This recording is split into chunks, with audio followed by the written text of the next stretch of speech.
Hi, welcome to another episode of Charlene's Vision. Thank you for joining me today. Today I have the phenomenal Ed Witkovic. That's right. And he is definitely going to be talking a little bit about himself. So we're going to just talk about Ed. Ed, so just tell me a little bit about yourself, and thank you so much for being on my show. Well, thank you so much for having me. I appreciate it to talk about myself and some of the things I have going on. So I grew up in Meriden, Connecticut. Okay. And so I lived there for most of my life. And been there, I think about 30 years I lived there for. Okay. Yeah. That's pretty good. So you like it over there? You like it? It was an interesting town to grow up. It was very diverse in terms of, different, the population, and you can go to any area from there, meaning all the highways seem to converge in that one location. So it was always easy to get places. Okay. And there's always stuff going on there. It was a kind of a really cool place to grow up. And what about school? Did you go to school? Yeah, so there's 3 high schools in Meriden. There's Platt, Wilcox, and Maloney. Okay. So I went to Maloney High School. So there's always a big football rivalry between Maloney and Platt, but I went to the east side, I guess you would say. You went to the east side, right? You got it. Okay. So what are the hobbies that you actually do? So when I was younger, I was really big into sports. I did a lot of soccer, a little bit of basketball, baseball. Okay. In high school, I was captain of the track team, did track for many years. Even in college, I did a little track until I got hurt, and then that was the end of that. But track, huh? Yeah, so track. So you can run. I used to run very fast, actually. I used to have some records in speed. Oh, nice. I don't think I can do half that now, but yeah, so I did that, and I got into some music when I was younger as well. Okay, so let's talk a little bit about some music. Okay. So what instrument do you play? So I play guitar mostly. Oh, nice. Yeah, I developed that when I was younger, and over the years I picked up the bass too as well, because it's a similar instrument in terms of how you play and the different notes and chords on the strings and stuff is very similar, even though a different feel. So I got to learn that over the years as well. So how old were you when you started? So when I was younger, my dad had an old beat up guitar, an old speaker, and he brought it up one day. I don't know why. And I was like, I think it must have been around 10. 10. Okay. And I was like, what is this, you know? And I didn't know what I was doing. I just hit the strings and was making noise, and I thought it was like the coolest thing ever, and so I just kind of taught myself a little bit, but then I begged for lessons and got lessons from there. Okay, so you say your father, so he was actually a guitar player as well? He tried. He was like one of those people where he bought it, thought it'd be really cool to learn, probably had it for 60 days and stuck it in the basement. So he never learned how to play. So you never learned how to play. Yeah. And you play the guitar now, right? Like, who you play for? Do you play for just... So over the years, I played in bands, different kinds of bands, but right now I play every week for church, for the worship team at Abundant Life Church in Colchester. I play there. And how long you been doing that for? So for this church, I've been there about 3 or 4 years, but I've been playing guitar for church since I was 17, so I won't say how long ago that was, but a while ago I got involved, yeah. Oh, okay. So you like playing, so it's just the guitar. So how do you play the guitar? Because I would love to play music myself. And do you know how to read the music? So good question. So when I first took guitar lessons, the teacher taught me folk style, and you would learn how to read sheet music. Then in high school, I took 2 years of classical music. So I played classical music, and I learned how to read from there. But then I wanted to learn, rock music, at the time, 80s music, So I diverged from that and started learning what they call tablature, basically what's called. It's a different way of reading music. So I really rely on that, and now I just Google stuff. So what is that, a sheet of music? So tablature is basically 6 lines that represents each string on the guitar. Oh, okay. And there's a number for the fret, the position of the guitar. Okay. So it will tell you, okay, 1, 3, 5 on certain strings. So when you look at the tablature, it actually represents the 6 strings of guitar, so you know how to play. It's much easier than reading, I think, than reading traditional music, yeah. Oh, okay. So you're saying what type of music you play? So over the years, I've done everything from Christian, folk music, heavy metal, rock. About 8 or 9 years ago, I was in a pop band called Hot Mess. Oh, wow. we played around the Hartford area, and we did all like top 40 stuff. We had a female lead singer. We did like Katy Perry and Pink and stuff like that as well. So I pretty much been involved. Yeah, a lot of some folk music. Pretty much I'll play anything. I get a little involved.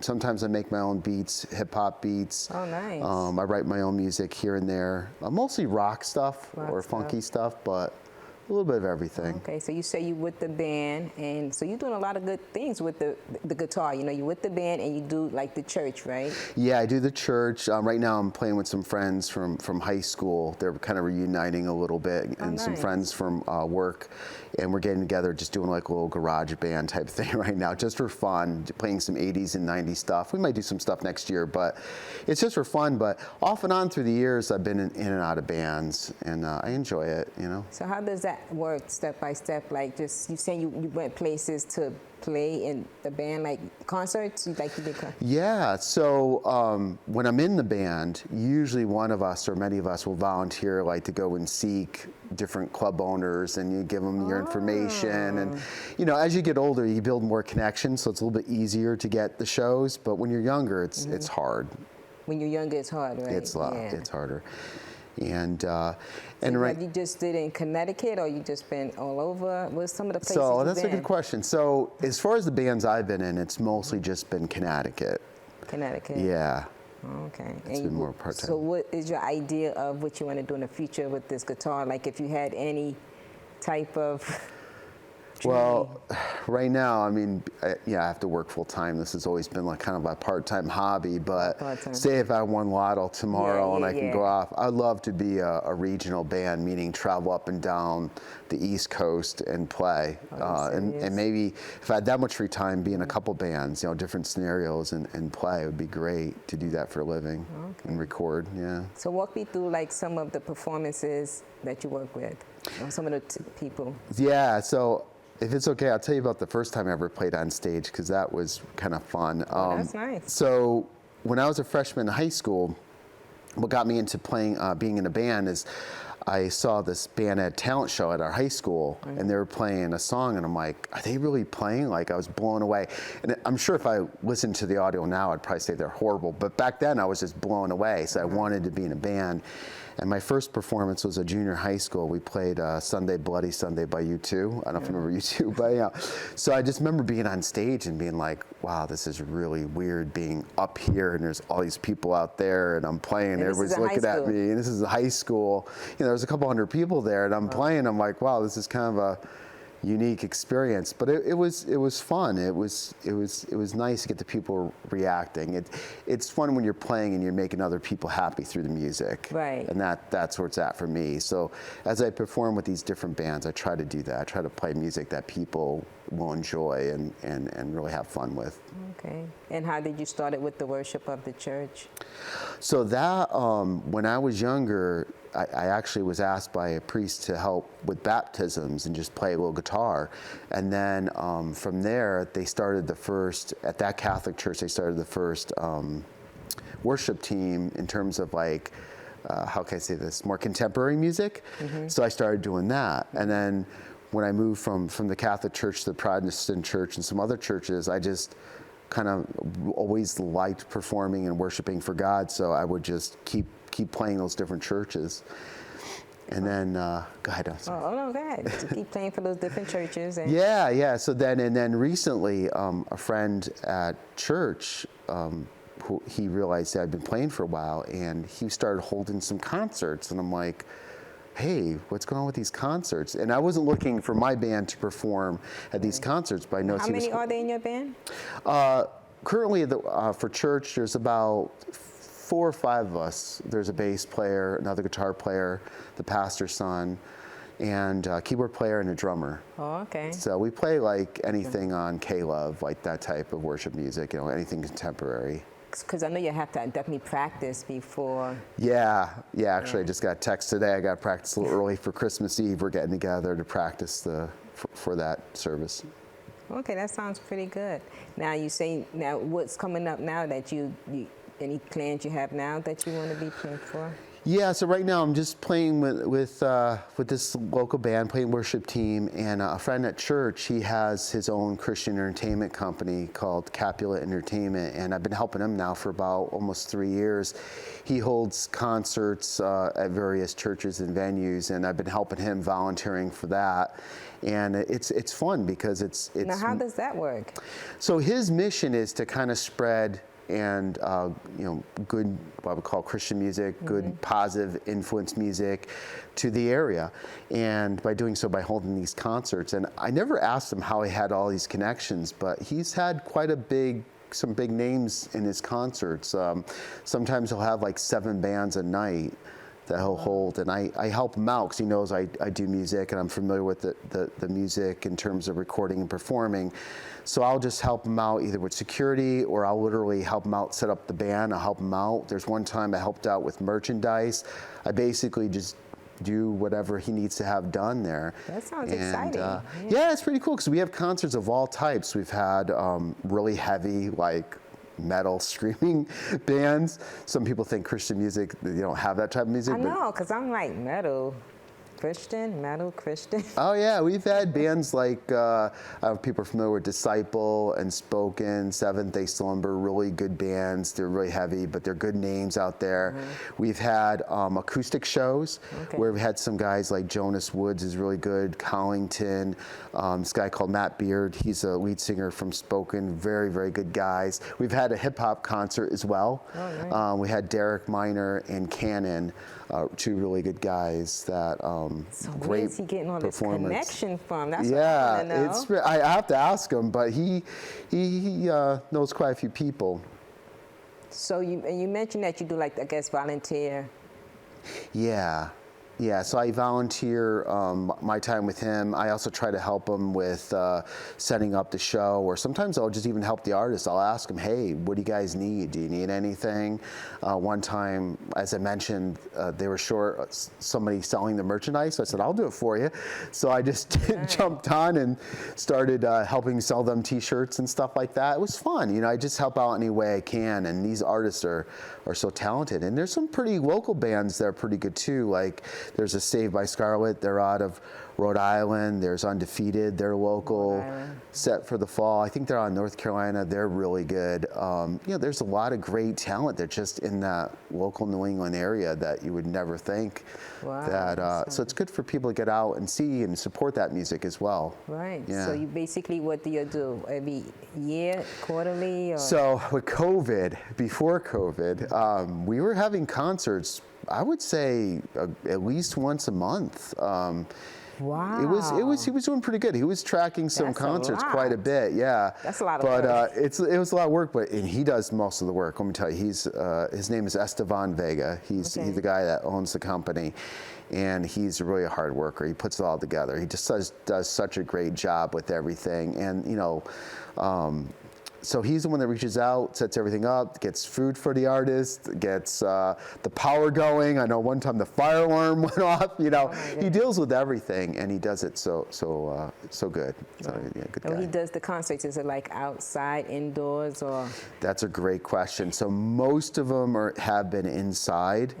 And they've been. I think he had one up north in Vermont or Maine. I forgot. I apologize. But he's had some concerts in Massachusetts, in Rhode Island. You said indoors? Or? Mostly indoors. Mostly I think indoors. like 90-something% of them are all indoors. Yeah, because I was thinking about like what happened if it rained, the weather permits. And then every month is heavy, especially in December. It can be pretty tricky. In fact, his vision for next year in 2022 is maybe do a 2-day like little festival where we would have it indoor, outdoor. We have to see what COVID comes out, how things are going there. Right. But he definitely has enough contacts, and we have to figure out the venue. But that's his goal. His goal would like to try to have a little mini festival where we can have a bunch of bands of all various, backgrounds and styles and stuff like that. Oh, nice. That sounds interesting. Now let's just talk a little bit about the promotion, like how people be knowing about this, because. So what we do is there's a lot of flyers that go out, and we have posters and flyers. We put it on social media. We try to get out there on Facebook and Instagram. in all the various areas. Also word of mouth, and of course too, some of the artists, we do rely upon them a little bit to sell tickets, and so it's kind of like a two-way street, which I think is nice, because being in a band and being in that world and having to play at different concert venues, there's always kind of like that meet in the middle where the band's expected to bring a certain amount of people, but yet the place should also promote as well. Right. So. Yeah, and plus when they do that, so like I know depending on the ticket prices and stuff like that, like do they actually get paid for this, or this is all volunteer for all of the artists? So I would tell you that, you know, the artists do get paid. I think they all do at some level, but a lot of times the concerts, they wind up mostly breaking even. Sometimes, you know, I think this is mostly a vision to really bring positive music out there. He's, you know, I don't think he's making anything or very little, probably breaking even on a lot of concerts, because it's really more about the purpose and the mission. The purpose and the mission, right? That's pretty good. And what about like the people, like how many people actually come to these things? Is it thousands? Not thousands. It could be anywhere from, like, we've had shows as little as like 50 to a few hundred. Okay. It really depends on the level of talent that we get in. Like one time when we had the 7 concerts, and I think we had Disciple or Spoken who was headlining.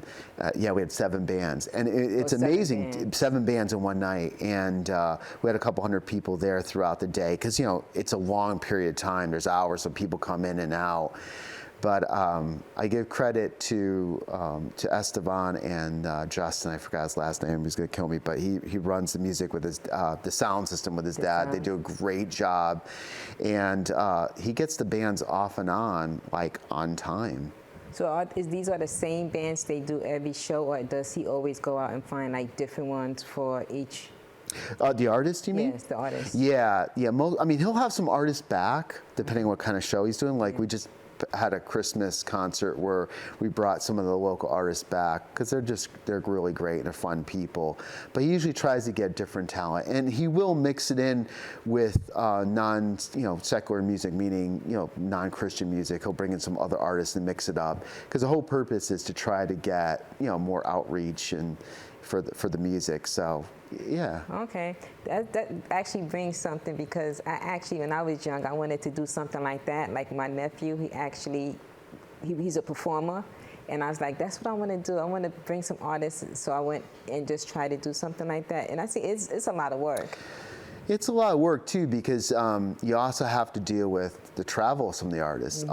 We're lucky where we try to time it with their promotions and their manager groups to when they're in a tour and they're heading up this way. Hey, while you're heading up this way, why don't you stop by and do a show for us? That could be difficult though. But yeah, that doesn't always work that way either. So sometimes you have to reach out to them and get them a flight and make sure that they have accommodations and they get picked up. And there's a lot more work than you would think with putting on a show. I can imagine, because when I did mine, it's just that they was local. They was in Massachusetts. It's like definitely finding a place, a hotel, accommodate them with that.